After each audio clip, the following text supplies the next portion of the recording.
Hari ini kita akan kembali belajar tentang language yang perlu kita perhatikan di dalam kita berkhotbah.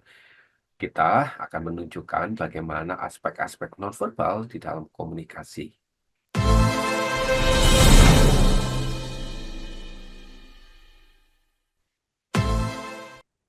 Para language merujuk pada sebuah aspek nonverbal di dalam kita berkomunikasi. Para language ini akan meliputi bagaimana kita berintonasi, kecepatan bicara, volume suara, jeda, dan elemen lain yang mempengaruhi cara verbal kita menyampaikan sebuah pesan untuk disampaikan dan diterima. Berikut ini adalah beberapa langkah yang perlu kita perhatikan sebagai peran dan tugas dari para language di dalam berkomunikasi. Yang pertama adalah meningkatkan sebuah ekspresi dan emosi. Baik kalau kita memperhatikan sebuah intonasi. Cara kita mengatur nada suara dapat mengungkapkan emosi seperti kegembiraan, kekhawatiran, dan kebingungan. Perlu kita juga memperhatikan volume. Volume suara tepat akan menunjukkan kepentingan, kegembiraan, atau bahkan sebuah kepedulian terhadap topik yang kita bahas. Yang kedua, kita perlu menyampaikan nuansa atau makna tambahan. Di dalam hal ini, kita perlu melihat bagaimana jeda di dalam penggunaan percakapan akan memberi sebuah waktu, ruang bagi audiens untuk merespons, untuk melakukan sebuah proses informasi atau menunjukkan sebuah sikap menerima atau menerima sebuah pesan. Kecepatan pada waktu kita berbicara, bervariasi di dalam kita menunjukkan sebuah tingkatan kegembiraan, ketegangan, atau bersifat urgensi. Mari kita juga mulai melakukan apa yang disebut dengan pengontrol. Kontrol apa? Yaitu mengontrol sebuah alur, fokus di dalam sebuah percakapan.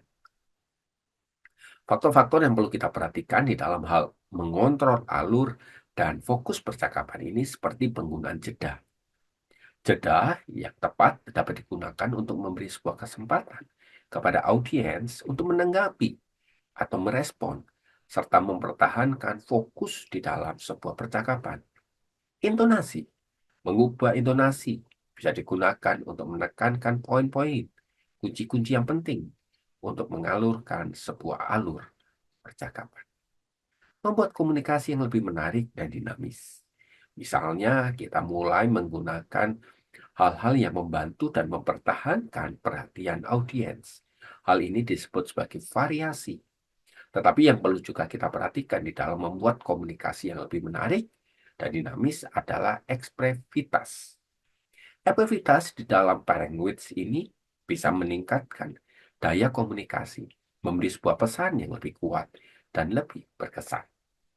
Mengatur sebuah emosi, respon audiens di dalam tone of voice akan sangat membantu mengelola emosi di dalam percakapan, mempengaruhi bagaimana audiens merespon dan meresponi sebuah pesan yang disampaikan.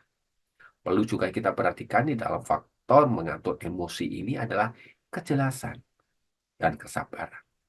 Kejelasan dan kesabaran ini begitu sangat efektif dan berkolaboratif di dalam kita menggunakan para language ini. Oleh sebab itu, di dalam pelajaran kita ada beberapa hal yang perlu kita perhatikan. Yang pertama, kita perlu memperhatikan apa yang disebut dengan konsistensi. Pastikan para language Anda begitu sangat konsisten dengan pesan verbal yang Anda sampaikan, sehingga tidak terjadi sebuah kebingungan atau kesalahpahaman. Kedua, tolong Anda bisa menyesuaikannya dengan konteks yang ada.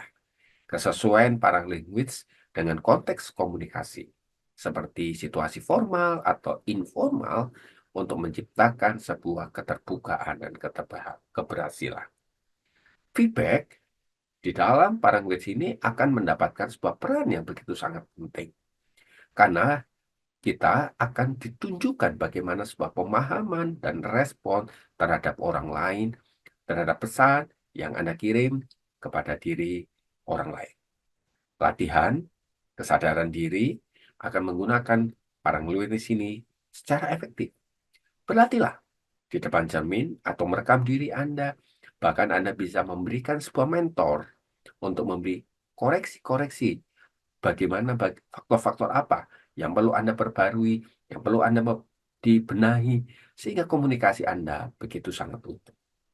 Oleh sebab itu, Bapak Ibu Saudara-saudari rekan-rekan hamba Tuhan, dengan memahami, menguasai para language secara efektif, kita dapat meningkatkan kemampuan kita dalam berkomunikasi, membuat pesan lebih efektif, dan membangun hubungan yang lebih baik dengan orang lain.